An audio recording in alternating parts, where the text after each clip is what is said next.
Israel assassinated the highest commanding officer in Hamas, Mohammed Sinwar, which is the brother of Yahya Sinwar. By the way, I have here Daniel Westlund, a former American Apache pilot in the U.S. Army and a former IDF tank commander, born and raised in Israel, living in America. In the video that you're going to watch right now, it's very, very interesting. First of all, how they took him out and maybe what's the reason.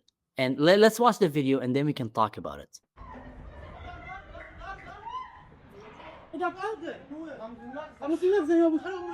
Well, that's civil. Because you don't see fire, I'm assuming that this is bunker busters. You know, it went down to the ground and then here. Yeah, exactly. Yeah, the reports. So interesting facts, like you mentioned. So first, the report said it was 9 bunker buster munitions that went in. Notice the cracks in the ground and look at how small that crater is. The way those weapons operate, right? They penetrate, they go deep. They don't. It's not surface contact when you think bombs, missiles, the standard, right? It makes contact and explodes. These have a delay. They go deep and then they detonate. So you can see how little damage there is to the surrounding area. And when you watch videos, if you see the plume of smoke, as you mentioned, no fire, but you see the smoke and dust, then it goes straight up. It doesn't go wide; it goes straight up. That's because it effectively burrowed deep and kind of shoots all the debris upwards. So these are very low collateral weapons and meant to reach underground structures. So they hit apparently Hamas headquarters, command and control node, and that's where he was at the time. Yeah, I think that's pretty similar to what they probably used against Nasrallah in Lebanon. Oh, absolutely, yeah.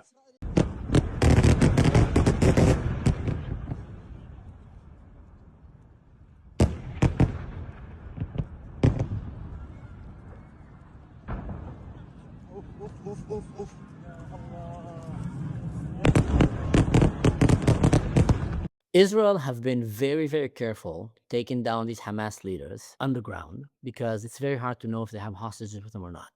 Now, Israel said that they did not keep America on the loop here because it was just too fast. They had to react right now, do something immediately. I think, and again, I might be crazy, that this might be related to what Trump shared with the Qataris. Because if Trump told the Qataris, listen, release an American hostages and I will let you keep Hamas alive, or some kind of a deal that is bad for Israel strategically. And Israel knew that, you know what, tomorrow we're going to get a call that is going to be very bad for us. And then they said, you know what, guys, before that, call comes from America, which is going to twist our hand, because we've seen it happen before when America was trying to twist Israel, mostly with the Biden administration. Don't go to Rafah, don't bomb Gaza City, and et cetera, et cetera. So maybe Israel came and said, if we don't do it now, we're going to be stuck with these guys for a long time. Let's take them down, even at the risk of hostages, even at the risk of pissing off the Americans, because what happened there, we don't know exactly what was said there. So they decided, bomb, they went and like unleashed hell on them. This happened in the parking lot of a hospital. Obviously, you see, it's like minimal damage to the hospital because it was bunker busters, which again comes to the question, why are they hiding the leadership of Hamas under hospitals? But still, I mean, something very interesting is happening between Israel and America and the Trump administration the last few days. Yeah. No, there's Trump can operate very independently, which has positives and negatives. Trump is willing and has the testicular fortitude to, when he wants to get something done to accomplish it, he's willing to go unilateral, meaning he'll make the move, he'll do it, and he'll get it done.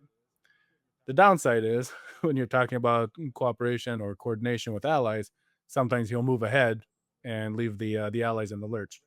Right? They're not ready. They're not positioned. They don't know. They're not in the loop. So it's not the best thing for them. Exactly. So I mean, that's a strategy, I guess. You get to move quickly when you do that, and if you think you see the objective and what you want to accomplish, then you can do it rapidly. However, is it effectively? That's a good question, and he's done that with the Houthis also. Remember, Israel was clearly at war with the Houthis. They're shooting nonstop rocket at us. America is at war with the Houthis, want it or not. They're literally saying, death to Israel, death to America. To be fair, they've all been saying that for 80 years. So yeah, they recited the song so well that even the kids, they do it like with perfect choreography. They're all doing that. And then America suddenly decided we're not at war with the Houthis anymore. We got to Yeah, well, agree, and okay, so now we don't know, and of course, Israel we was not don't. in the loop. Yeah, we don't have copies of the actual agreement, but from what I was reading, some places they phrased it as okay, the Houthis agreed to cease attacking shipping, and another one was that they agreed to stop attacking U.S. ships. So if it's, I don't know which one it is. Either one leaves Israel out of it, though. Meaning, basically, it's like, hey, leave our stuff alone. And as far as Israel is concerned, you have a green light. Not exactly a cool move. And then if it's even more specific to being only U.S. shipping is protected, I mean, come on. The U.S. Want it or not, the U.S. in a way is the it's always been kind of a joke, but it's also a reality. You know, world police, right? Team America, world police. Yeah, yeah, So if it's not yeah, the U.S. doing it, who is going to be doing it? I mean, yeah, mm, the British and the French have presence there, but they haven't exactly been doing any strikes. They were yeah. helping Europe with became irrelevant. intercepting. Yeah, they were helping. Well, they did some. They did intercept some Houthi munitions on the way to Israel. They did help with the Iranian ballistic missiles. So give them credit where credit is due. But Yes, ultimately, so sorry for cutting it. You're a pilot yourself. This is like a gift, a candy for every military air force in the world. You get to have a good practice for your pilots. There's clear cut here who are the bad guys, and finally you get to send your fighters. They get experience. They get dipped in fire. They come back. They can later on train younger generations. That's why many countries want to get involved in warfare. That's why Israel and America have a huge advantage against other armies like China or I mhm, don't know what, because yeah, we've been constantly in warfare, and it keeps your military and your personnel trained. So, with all respect, and they try and they helped. I still think it was something that they had some kind of an incentive to do it there. But in general, being world police and being involved in like world global warfare events, Europe have become irrelevant. The UK have other issues to deal with, gangs of grooming and radical Islam taking that country. So America is by definition the world police. And if America is not strong or clear about who are the good guys and the bad guys, we've seen what happened. The world go crazy. yeah. That ties into. I know we weren't planning to go in this direction, but Trump overall is a very anti. He's very anti-war, right? He does not want wars because ultimately he's a businessman, and that's what he says, right? He wants peace and he wants business to thrive, right? Ultimately, yes, business is good for everyone. However, you can't turn a blind eye when war is necessary, and we can see that kind of playing out with Ukraine, where Trump is in a way leaving Ukraine out to dry, which is Yeah, not okay. Yeah, so okay, you're getting potentially you're getting peace, but peace what Chamberlain style in with the appeasement pre World War II.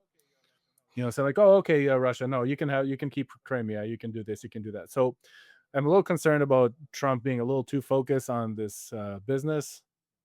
Business will make everything better yeah, because there is a price that is too high for peace, right? Because you might have peace, you might not have freedom. So you have to decide at some point, where do you draw the line? I'm not sure I'm liking where he's drawing the lines right now. yeah. I don't know enough about the Ukraine, Russia. That's why I stay a lot of out of it. Obviously, I feel like I'm on the side of Ukraine in that story, undoubtedly. I mean, Hmm. they've been invaded and invaded by really bad people and soldiers doing very terrible things on the battlefield. And my hats off for the Ukrainians for fighting. Yeah. It's sometimes people don't like to hear it, but sometimes war is the answer. Now, Yeah. war should not be the answer, but war becomes the answer when people do things that create an inevitable outcome where you will have to deal with it with war. And when that situation have come, you cannot prolong it. You cannot just say, well, let's wait, because that just gives the other side more time to get power and and come and make it more bloodshed. Yeah. But anyway, maybe I want to close the episode with this. We're happy that the hostage is back. We're happy for every Yeah. hostage back. Hats off. Um, we're not trying to make a video here of pro this, pro that, politics involved. We're literally just trying to give you guys, the viewers, an honest review of what's happening. And part of being honest is also being able to criticize the people that you might have supported more and stood by side more, or the people that you don't. It doesn't matter what. When we see something wrong is done, we're gonna try to give you guys the best outcome for it. For those of you who are wondering, by the way, just to keep it up, this is Sinwar Jr. He is the brother of Yahya Sinwar, which was the perpetrator of October 7 and one of the leader of Hamas basically in Gaza. And he was said to be very cruel, very crazy. They called him the shadow. Obviously he doesn't have any shadow left. Israel did not confirm yet that they eliminated him. You know, and they said it might take several days until they find something to actually confirm it. And I'm sure Hamas will try to hide it, but they said, they went more aggressive than usual with this attack. We saw it. Like you said, 9 bunker busters. Wow, that's insane.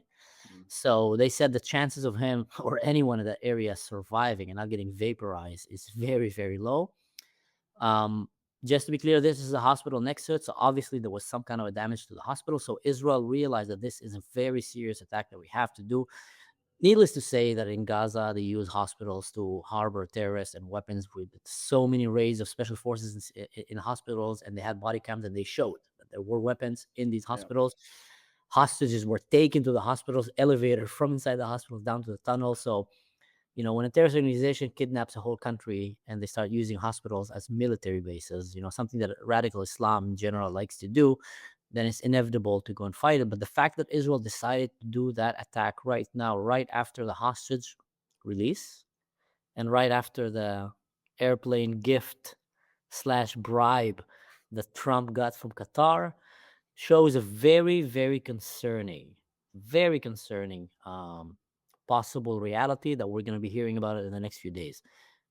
I'm not telling you that this is what is happening. I'm just giving you literally free out of my mind. Me and Daniel here are just kind of talking as we reading in these news and trying to give you this analytics. Any last words you want to add, Daniel? No, just to reiterate what you said, we're seeing the same news everybody else sees. We don't have any kind of privileged information, and these are our thoughts. And that's why it can be very important to have these thoughts, because you don't know what's in the background, you don't know what's actually happening. But again, it's optics. How does it look? So this is what it looks like. This is Yeah. this is the read that I have on it. Mm-hmm. And funny enough, you don't hear the mainstream media saying these things anymore. That's why podcasts are becoming right now so, useful because people stop trusting mainstream media. Yeah. But anyway, guys, thanks for tuning in. Like I always say, don't do anything stupid in general. Just don't do anything that I would do. See you next time. Thank you.